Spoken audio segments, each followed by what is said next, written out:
Brother, Brother, ano, nabuksan mo na yung cellphone ni Lucio? di pa nga eh. Medyo madugo to, brother. Pero huwag kang magalala, gagawa ko ng paraan. Brother, nakikiusap ako sa'yo kaya na buksan yan. Yan na lang ang titirang paraan para mahanap natin si Neneng eh. Oo nga eh. Humingi na ako ng tulong doon sa kaibigan kong dating hacker ng mga cellphone na nanenok. Saka hiramin ko na rin yung laptop niya kasi nando yung software para mabuksan yung mga cellphone na ganun. Miguelito, gawin mo lahat para mabuksan yan. Nakikiusap ako.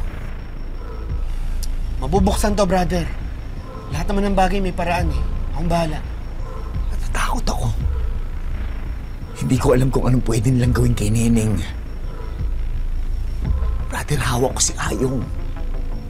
Nakita ko yung kalagayan ng mga babae dun. Kung gaano sila kaawa-awa dun, brother. Kaya brother, hindi ko hahayaan na mangyari to kay Neneng.